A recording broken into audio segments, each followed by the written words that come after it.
सांगली मिरज कुपवाड महानगरपालिकेच्या निवडणुकीमध्ये विष्णू माने यांची जोरदार हवा आहे. त्यांच्या समर्थनार्थ अनेक कार्यकर्ते जे आहेत रस्त्यावरती उतरलेले आहेत आणि त्यांचा प्रचार व प्रसार करत आहेत. विरोधकांच्याकडून देखील विष्णू माने यांच्यावरती टीकेची झोड उठवण्यात येते. त्यांनी काही कामं केलेली आहेत, काही कामं केलेली नाहीत, या संदर्भात उलट सुलट चर्चा केली जाते. या सर्व पार्श्वभूमीवरती सांगलीकरांच्या आणि या वार्डातल्या लोकांच्या काय भावना आहेत त्यांच्याबद्दल त्या आपण या ठिकाणी जाणून घेणार आहोत. साहेब, तुमचं नाव सांगा. माझं नाव शशिकांत चव्हाण, शारदा नगर, वार्ड क्रमांक 8 मध्ये गेली 25 वर्ष मी राहतोय. आणि हा, बोला. विष्णू मानेंच्या बाबतीत जर बोलायचं झालं तर गेली 15 वर्ष ते 3 वेळा सलग निवडून आलेले आहेत. सामाजिक कार्य त्यांचं इतकं चांगलं आहे की या वार्डामध्ये हा जो विस्तारित वार्ड आहे, गुंटेवारी भाग आहे, त्या भागामध्ये त्यांनी सुरुवातीपासून मुर्मीकरणापासून, गटारीपासून काय आरोग्य सेवा किंवा डासमुक्त होण्यासाठी औषध फवारणी अशा बऱ्याच सुविधा त्यांनी इथं उपलब्ध करून दिलेल्या आहेत. किंवा आता हॉस्पिटल एक मोठं बांधलेलं आहे आपल्या महापालिकेच्या ह्याच्यातून, पाण्याची टाकी केलेली आहे. बऱ्याच पाण्याचा प्रश्न असू दे किंवा गटारीचा प्रश्न असू दे, कुठलाही सामाजिक प्रश्न असू दे, विष्णू माने केव्हाही कुठल्याही नागरिकानं विरोधी पक्षातला जरी असेल तरी त्यांनी जरी बोलवलं तरी येऊन पुढे येऊन काम करतात ते. आणि त्यांचं काम असं आहे, कुठल्याही समाजासाठी वगैरे त्यांनी असं काही केलेलं नाही आहे. म्हणजे कुठल्या समाजाचा भेदभाव त्यांनी आतापर्यंत केव्हा केलेला नाहीये. कुठल्याही नागरिकांनी त्यांनी बोलवलं तर ते येऊन तिथे त्या ठिकाणी सामाजिक कार्य एकदम पुढे असतात ते. राजकारण म्हणल्यानंतर आरोप आणि प्रत्यारोप आलेच. आरोप आणि प्रत्यारोपांच्या फैरी या निवडणुकीमध्ये देखील झडत आहेत. त्यातच नगरसेवक विष्णू माने यांनी ओबीसींच्या हिताची भूमिका घेत असताना कुठेतरी मराठा समाजाच्या भावना दुखवल्या गेलेल्या आहेत. अशा पद्धतीने देखील एक अपप्रचार केला जातो. त्यामध्ये काय तथ्य आहे का?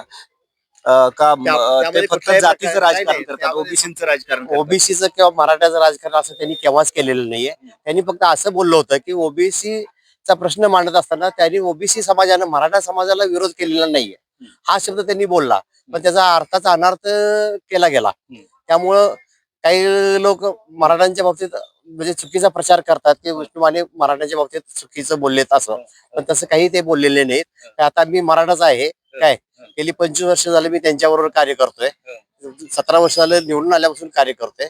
पण त्यांनी कुठल्याही बाबतीत असं मराठा किंवा ओबीसी असं कुठलाही त्यांनी भेदभाव केलेला नाहीये, कोणताही जातीभेद केला नाही. जातीवाद केलेला नाहीये. मग विरोधकांना अशी दुर्बुद्धी कशी काय आता हे बघा, हत्ती चालल्यानंतर 4 कुत्री भुकणार, अशा पद्धतीचं राजकारण या ठिकाणी चालू झालेलं आहे. एखादा व्यक्ती चांगलं काम करत असताना त्याला काही विरोधक हे असणारच. बरोबर. काय चांगल्या कामात अडथळा घालणारे पण लोक काही आहेत या ठिकाणी, आणि ते समाजाचं राजकारण करत आहेत. कुठल्याही असं आता या वार्डामध्ये जर बघितलं आपण, चारही उमेदवार सर्व समाजाचे आहेत. मराठा समाजाचा पण आहे, ओबीसी समाजाचा पण आहे, एससी समाजाचा पण आहे. असं त्यांनी कुठल्याही ह्या चारी उमेदवार त्यांनी घेतलेले आहेत काय या वार्डामध्ये, सर्व समाजाचे घेतलेले आहेत. तर त्यांना फक्त ओबीसी करायचं असतं तर ओबीसीचे फक्त उमेदवार घेतले असते असं पॅनल. तर ह्या ठिकाणी आता इतका चांगला प्रतिसाद आहे की टोटल पॅनल हे अजित पवार राष्ट्रवादी गटातून घड्याळ चिन्हावर हे एकदम चांगल्या आणि भरघोस मतानं निवडून येणार हे खात्री आहे. एकंदरीतच म्हणजे बोले तैसा चाले ही संत तुकोबारायांची शिकवण आपल्या आयुष्यात आचरणात आणणारे नगरसेवक म्हणून विष्णू माने यांची सर्व महाराष्ट्रामध्ये ख्याती आहे, ते आपल्या सर्वांनाच माहिती आहे. आणि सांगलीकरांच्या पर्यंत देखील तो मेसेज गेलाय. मी त्यांना अनेकदा विचारण्याचा प्रयत्न केला की ते जातीवाद करतात का किंवा ओबीसीचं राजकारण करतात का, तर ते स्वतः मराठा समाज असून या ठिकाणी ते ताकदीनं सांगत आहेत की कोणत्याही प्रकारचा जातीभेद ते करत नाहीत. विरोधकांच्या कडून केला जाणारा तो एक अपप्रचार आहे आणि या अपप्रचाराला कोणीही बळी पडणार नाही. आणखीन काय या ठिकाणी सर्वसामान्य नागरिक आहेत, कार्यकर्ते, आपण त्यांच्या देखील त्यांच्या संदर्भातल्या भावना या ठिकाणी जाणून घेणार आहोत.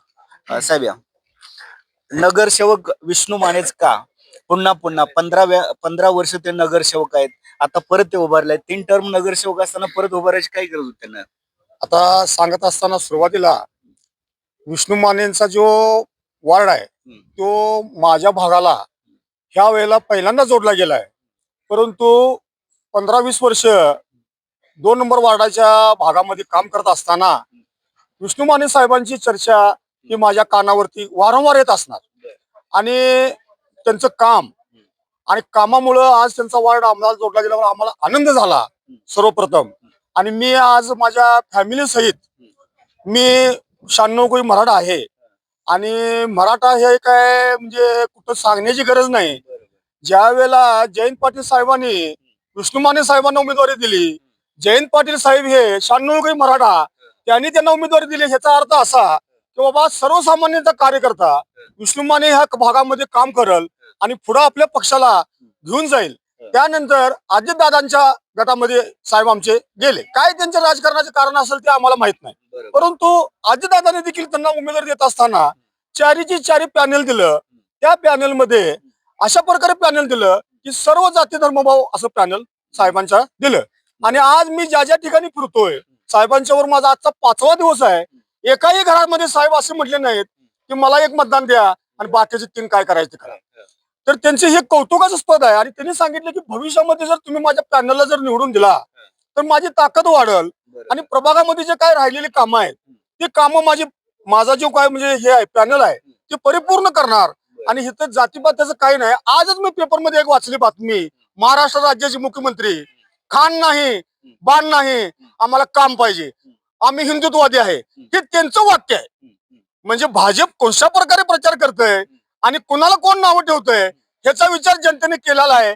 आणि जनता पूर्ण विष्णू मानेच्या पाठीशी आहे. आणि विष्णू मानेंचा विजय म्हणजे पॅनलचा विजय हे 16 तारखेला निश्चित तुमच्या समोर येईल. त्यावेळेला कळेल की कोणी जातीवाद करतंय आणि कोणी नाही. स्वतः मराठा समाज असताना देखील ते सांगत आहेत, विष्णू मानेंची भूमिका मांडत आहेत. विष्णू माने हे जरी जातीनं धनगर समाज असले तरी ते कर्मानं शिव शंभू फुले शाहू आंबेडकर वादे असं त्यांचं म्हणणं आहे. त्यामुळे ते कधीही जातीवाद करत नाहीत. विरोधकांच्याकडून केला जाणारा तो अपप्रचार आणि त्याला कोणीही बळी पडू नये.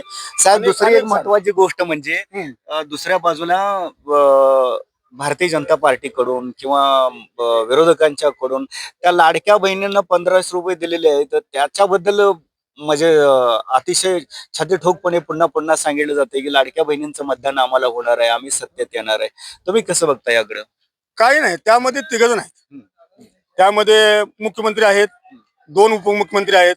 त्यांच्या दोघांच्या मर्जीशिवाय एकनाथ शिंदे साहेबांनी हे काय केलं नाही. एकनाथ शिंदे साहेबांच्या काय खिशातले पैसे दिलेले नाही.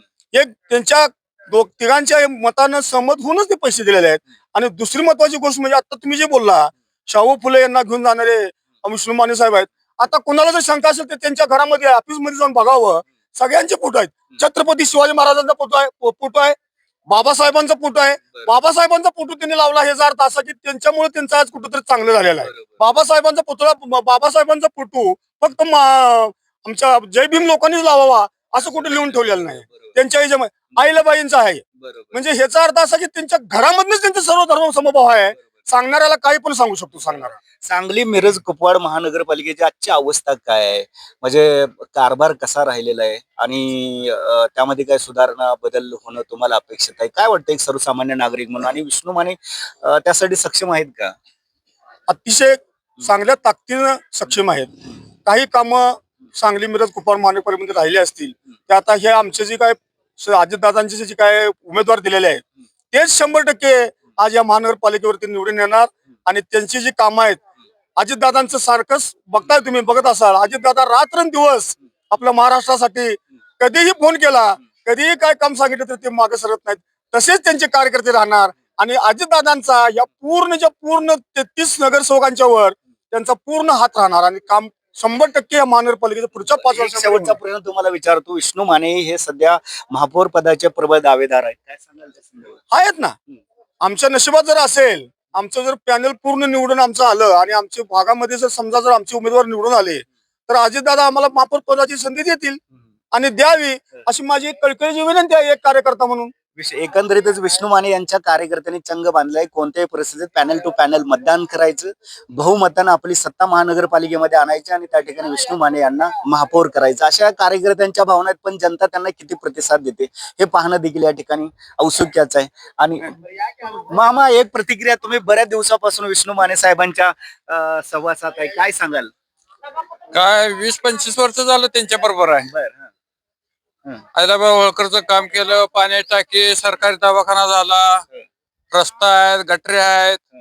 पाणी अगोदर पाणी नव्हतं या एरियात, बायांची भांडणं लागत होती, टँकर आलं का. मग ह्यांनी निवडून आल्यापासून पाणी हे सगळे सोयीच केल्या. आता काय ड्रेनेज बिनेज आहे व्हायचे कुठं महामोर ही होणारच आहे.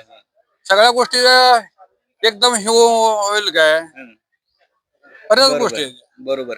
म्हणजे कामाचा माणूस आहे हा कामाचा माणूस आहे. आणि हक्काचा आहे का? अहो तुम्हाला सांगतो त्या मलकापूरला माणसं मिळते दोन फोन आल्या आल्या इथनं जाऊन घेऊन आलता. हं. कवठे मंकाळा एक माणूस मारला होता इथल्या वार्डातल्या माणसानं, तिथं जाऊन ह्यांनी मिटवून घेऊन आले. मग असा कोण नगरसेवक धाडस करणार आहे का? बरोबर. आणि ज्याला फोन गेला तर ते काय म्हणणार, फोन आहे बाहेर गेलाय. मग असा माणूस कुठं जर असेल तर फोन केलाय का हजर होतो. कोणाचं गरीबाच एखादे असलं तर त्या दारात जाणार, काय झाले काय विचारणार, दवाखान्यात जाणार तिथे विचारणार त्याची तब्येत कशी आहे काय आहे. एखादं उदाहरण सांगता येईल का कशा पद्धतीनं ते मदत करतात ते? माणूस की ना त्यान तुम्हाला कधी मदत केली त्यांनी? होय करतात की. बरं. काही अडचण आली बाबा चला बघूया. पण आता आता विरोधकांच्याकडून पैशाचा वापर मोठ्या प्रमाणावरती केला जाणार आहे आणि मतदारांना लक्ष्मी दर्शन अतिशय मोठ्या प्रमाणावरती होणार आहे. मताचा रेट बी निघणार आहे कुणाकडून 3,000, 4,000, 5,000 पासून 10,000 पर्यंत. मग अशा परिस्थितीत तुम्ही काय करणार? काय त्यांच्याकडे पैसा आहे म्हणून त्यांनी काय खर्च करणार आहेत. हम्म. आपल्या मनानं आपण राहायचं. त्यांनी काय करतात म्हणून का आपण करून चालणार आहे का? पैशाचा काय उपयोग होणार नाही. पैशाचा काय माणूस की नातं हे राहणार आहे.